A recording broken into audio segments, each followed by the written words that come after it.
Hi friends, welcome to Charuruchi cooking channel. ಇವತ್ತಿನ ವಿಡಿಯೋದಲ್ಲಿ ತುಂಬಾ ರುಚಿಕರವಾದ ಹಾಗೆ ಆರೋಗ್ಯಕರವಾದ ಹೆಸರುಬೇಳೆ ಪಾಯಸನ ಯಾವ ರೀತಿ ಮಾಡೋದು ಅಂತ ತಿಳಿಸ್ಕೊಡ್ತೀನಿ. ವಿಡಿಯೋನ ಸ್ಕಿಪ್ ಮಾಡದೆ ಕೊನೆವರೆಗೂ ನೋಡಿ.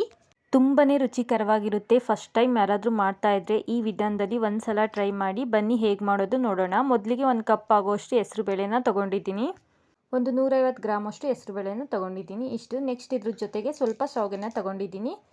ಶಾವಿಗೆನೂ ಅಷ್ಟೇ ಒಂದು 50ರಿಂದ 100 ಗ್ರಾಮ್ ಒಳಗಡೆ ಶಾವಿಗೆನ ತೊಗೊಂಡಿದ್ದೀನಿ. ಇದಿಷ್ಟನ್ನು ಚೆನ್ನಾಗಿ ಹುರ್ಕೊಳ್ಬೇಕು. ಕೆಂಪಗಾಗೋವರೆಗೂ ಚೆನ್ನಾಗಿ ಹುರಿಬೇಕು. ಮೊದಲಿಗೆ ನಾನಿಲ್ಲಿ ಹೆಸರುಬೇಳೆನ ಹುರ್ಕೊಳ್ತಾ ಇದ್ದೀನಿ. ಹೆಸರುಬೇಳೆನ ಹುರಿದ್ಬಿಟ್ಟು ಮಾಡಿದ್ರೆ ತುಂಬಾ ಚೆನ್ನಾಗಿರುತ್ತೆ. ಹಾಗೆ ಮಾಡಿದ್ರೆ ಟೇಸ್ಟ್ ಚೆನ್ನಾಗಿರಲ್ಲ. ಹಾಗಾಗಿ ಸ್ವಲ್ಪ ಹುರ್ಕೊಂಡ್ಬಿಟ್ಟು ಮಾಡ್ತಾ ಇದ್ದೀನಿ. ಈ ರೀತಿ ಕಲರ್ ಚೇಂಜ್ ಆಗೋವರೆಗೂ ಹುರ್ಕೊಳ್ಬೇಕು.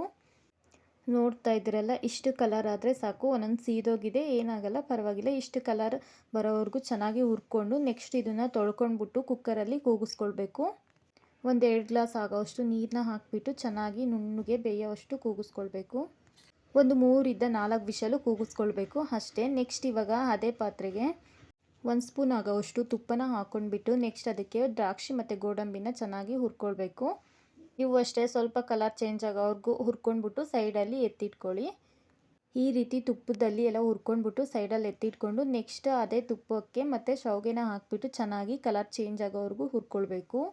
ಹೆಸರುಬೇಳೆ ಜೊತೆ ಸ್ವಲ್ಪ ಶಾವಿಗೆನ ಹಾಕಿಬಿಟ್ಟು ಮಾಡಿ ಪಾಯಸ ತುಂಬಾ ಚೆನ್ನಾಗಿರುತ್ತೆ. ಈ ರೀತಿ ಕಲರ್ ಚೇಂಜ್ ಆಗೋವರೆಗೂ ಶಾವಿಗೆನ ಹುರ್ಕೊಂಡು ಸೈಡಲ್ಲಿ ಎತ್ತಿಟ್ಕೊಳ್ಬೇಕು. ಶಾವಿಗೆನಷ್ಟು ನೀಟಾಗಿ ಹುರಿಬೇಕು. ಪಾಯಸ ತುಂಬಾ ಚೆನ್ನಾಗಿರುತ್ತೆ. ನೆಕ್ಸ್ಟು ಶಾವಿಗೆ ಎಲ್ಲ ತಣ್ಣಗಾಗಿದ್ಮೇಲೆ ನೀರನ್ನ ಹಾಕ್ಕೊಳ್ತಾ ಇದ್ದೀನಿ. 1 ಗ್ಲಾಸ್ ಆಗೋವಷ್ಟು ನೀರನ್ನ ಸೇರಿಸ್ಕೊಂಡು ಶಾವಿಗೆನ ಬೇಯಿಸ್ಕೊಳ್ಬೇಕು. ಶಾವಿಗೆ ಎಲ್ಲ ಈ ರೀತಿ ಚೆನ್ನಾಗಿ ಬೇಯ್ತಾ ಇರಲಿ. ನೆಕ್ಸ್ಟ್ ಇನ್ನೊಂದು ಕಡಾಯಿ ತೊಗೊಳ್ಳಿ. ಕಡಾಯಿ ತಗೊಂಡು ನೀರು ಇಟ್ಕೊಂಡು ಸ್ವಲ್ಪ ಬೆಲ್ಲನ ಕರಗಿಸ್ಕೊಳ್ತಾ ಇದ್ದೀನಿ. ಒಂದು 150 ಗ್ರಾಮಿಂದ 200 ಗ್ರಾಮ್ ಅಷ್ಟು ಬೆಲ್ಲನ ಚೆನ್ನಾಗಿ ಕರಗಿಸ್ಕೊಳ್ಬೇಕು ಈ ರೀತಿ. ನೆಕ್ಸ್ಟ್ ಇವಾಗ ಒಂದು ಮಿಕ್ಸಿ ಜಾರ್ ತೊಗೊಳ್ಳಿ. ತೆಂಗಿನಕಾಯಿ ತುರಿನ ಹಾಕೊಳ್ಬಿಟ್ಟು ಒಂದು ಅರ್ಧ ಹೋಳು ತೆಂಗಿನಕಾಯಿ ತುರಿನ ಹಾಕ್ಕೊಂಡು ಅದಕ್ಕೆ ಸ್ವಲ್ಪ ನೀರು ಹಾಕಿ 2 ಏಲಕ್ಕಿನ ಸೇರಿಸ್ಕೊಂಡು ಚೆನ್ನಾಗಿ ರುಬ್ಕೊಳ್ಬೇಕು ನುಣ್ಣಗೆ. ಈ ರೀತಿ ನುಣ್ಣಗೆ ರುಬ್ಬಿಟ್ಕೊಂಡಿದ್ದಾದಮೇಲೆ ಬೆಲ್ಲ ಎಲ್ಲ ಚೆನ್ನಾಗಿ ಕರಗ್ತಾ ಇದೆ. ಇದನ್ನು ಸೈಡಲ್ಲಿ ಸೋಸ್ಕೊಂಡು ಎತ್ತಿಟ್ಕೊಳ್ಳಿ. ಶಾವಿಗೆನೂ ಅಷ್ಟೇ ಈ ರೀತಿ ಚೆನ್ನಾಗಿ ಬೆಂದಿದೆ. ಇದನ್ನು ಅಷ್ಟೇ ಆಫ್ ಮಾಡ್ಕೊಳ್ಳಿ. ನೆಕ್ಸ್ಟ್ ಇವಾಗ ಆವಾಗಲೇ ಬೇಯಿಸಿಟ್ಕೊಂಡಂಥ ಹೆಸರುಬೇಳೆನೂ ಅಷ್ಟೇ ಚೆನ್ನಾಗಿ ಸಾಫ್ಟಾಗಿ ಬೆಂದಿದೆ. ಇದನ್ನು ಒಂದು ಕಡಾಯಿ ಒಳಗಡೆ ಸೇರಿಸ್ಕೊಳ್ಳಿ. ಬೇಯಿಸಿರೋ ಹೆಸರುಬೇಳೆನ ಇದರೊಳಗಡೆ ಸೇರಿಸ್ಕೊಂಡ್ಬಿಟ್ಟು ಚೆನ್ನಾಗಿ ಒಂದು ಕುದಿ ಬರೋವರೆಗೂ ಕುದಿಸ್ಕೊಳ್ಬೇಕು. ಬಿಸಿ ಇರುತ್ತೆ, ಸ್ವಲ್ಪ ಹೊತ್ತು ಕುದಿಸ್ಕೊಂಡ್ರೆ ಸಾಕು. ಈ ರೀತಿ ಕುದಿ ಬರ್ತಿದ್ದ ಹಾಗೆ ಶಾವಿಗೆನ ಸೇರಿಸ್ಕೊಳ್ಬೇಕು. ಈ ರೀತಿ ಸಪ್ರೇಟು ಬೇಯಿಸ್ಕೊಂಡು ಮಾಡೋದ್ರಿಂದ ತುಂಬಾ ಚೆನ್ನಾಗಿರುತ್ತೆ. ಶಾವಿಗೆನೂ ಅಷ್ಟೇ ಉದ್ದುದ್ರಾಗಿ ಚೆನ್ನಾಗಿ ಬರುತ್ತೆ. ಇದೆಲ್ಲ ಚೆನ್ನಾಗಿ ಕುದಿ ಬಂದಾದಮೇಲೆ ಬೆಲ್ಲನ ಆವಾಗಲೇ ಸಪ್ರೇಟ್ ಮಾಡ್ಕೊಂಡಿದ್ವಲ್ಲ ಸೋಸ್ಕೊಂಡು ಅದನ್ನು ಸೇರಿಸ್ಕೊಳ್ಬೇಕು.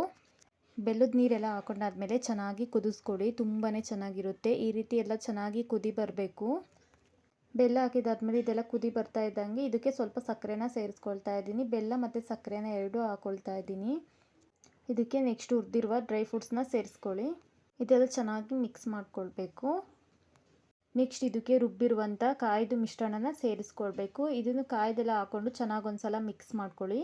ಏನಿಲ್ಲ ಅಂದರೂ ಒಂದು 10 ನಿಮಿಷ ಅಂದು ಕುದಿಸ್ಕೊಳ್ಬೇಕು. ತುಂಬಾ ಟೇಸ್ಟಾಗಿರುತ್ತೆ. ಚೆನ್ನಾಗಿ ಕುದಿಸೋದ್ರಿಂದ ನಾವೆಷ್ಟು ಕುದಿಸ್ಕೊಂಡು ಪಾಯಸನ ಮಾಡ್ತೀವೋ ಹಸಿ ಸ್ಮೆಲ್ ಏನೂ ಇರಲ್ಲ. ತುಂಬಾ ಚೆನ್ನಾಗಿರುತ್ತೆ.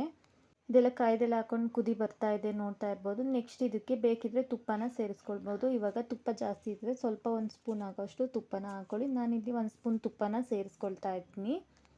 ತುಪ್ಪ ಜಾಸ್ತಿ ಇದ್ದರೆ 1-2 ಸ್ಪೂನೇ ಹಾಕ್ಕೊಳ್ಳಿ. ತುಂಬಾ ಚೆನ್ನಾಗಿರುತ್ತೆ. ಇದೆಲ್ಲ ಚೆನ್ನಾಗಿ ಮಿಕ್ಸ್ ಮಾಡ್ಕೊಂಡಾದ್ಮೇಲೆ ಒಂದು ಅರ್ಧ ಗ್ಲಾಸ್ ಆಗೋಷ್ಟು ಹಾಲನ್ನ ಸೇರಿಸ್ಕೊಳ್ಳಿ. ಹಾಲು ಇದ್ದರೆ ಹಾಕ್ಕೊಳ್ಳಿ, ಇಲ್ಲಾಂದರೆ ಸ್ಕಿಪ್ ಮಾಡಿ. ಹಾಲು ಹಾಕ್ಬಿಟ್ಟು ಚೆನ್ನಾಗಿ ಒಂದ್ಸಲ ಮಿಕ್ಸ್ ಮಾಡ್ಕೊಳ್ಳಿ. ಕಾದಿ ಆರಿಸಿರೋ ಹಾಲನ್ನ ಹಾಕ್ಕೊಳ್ಬೇಕು, ಹಸಿ ಎಲ್ಲ ಹಾಕ್ಕೊಳ್ಬಾರ್ದು. ಇಷ್ಟೇ. ಹಾಲು ಹಾಕಿದ್ಮೇಲೆ ಸ್ವಲ್ಪ ಹೊತ್ತು ಕುದಿಸ್ಕೊಂಡ್ರೆ ಸಾಕಾಗುತ್ತೆ. ನೋಡ್ತಾ ಇದ್ರಲ್ಲ, ಫೈನಲಿ ಈ ರೀತಿ ಪಾಯಸ ರೆಡಿಯಾಗಿದೆ. ಬನ್ನಿ ಪ್ಲೇಟಿಗೆ ಸರ್ವ್ ಮಾಡಿ ತೋರಿಸ್ತಾ ಇದ್ದೀನಿ. ಈ ರೀತಿ ಹೆಸರುಬೇಳೆ ಪಾಯಸ ನೀವು ಒಂದ್ಸಲ ಮಿಸ್ ಮಾಡದೆ ಟ್ರೈ ಮಾಡಿ. ಶಾವಿಗೆ ಹಾಕ್ಬಿಟ್ಟು ಮಾಡಿ, ತುಂಬಾ ಟೇಸ್ಟ್ ಕೊಡುತ್ತೆ. ಈ ರೆಸಿಪಿ ನಿಮಗೆ ಇಷ್ಟ ಆಗಿದ್ದರೆ ಲೈಕ್ ಮಾಡಿ, ಶೇರ್ ಮಾಡಿ, ಕಮೆಂಟ್ ಮಾಡಿ. ಫೈನಲಿ ಈ ರೀತಿ ಹೆಸರುಬೇಳೆ ಪಾಯಸ ರೆಡಿಯಾಗಿದೆ. ತುಂಬಾ ಟೇಸ್ಟಾಗಿರುತ್ತೆ. ಮಿಸ್ ಮಾಡದೆ ರೆಸಿಪಿನ ಟ್ರೈ ಮಾಡಿ ನೀವು ಒಂದ್ಸಲ. ಹಾಗೆ ನನ್ನ ಚಾನಲ್ ಯಾರೆಲ್ಲ ನೋಡ್ತಾ ಇದ್ದೀರಾ ವಿಡಿಯೋನ ಸ್ಕಿಪ್ ಮಾಡದೆ ಕೊನೆವರೆಗೂ ನೋಡಿ. ಸಿಗೋಣ ನೆಕ್ಸ್ಟ್ ವಿಡಿಯೋದಲ್ಲಿ. Thank you for watching. Bye.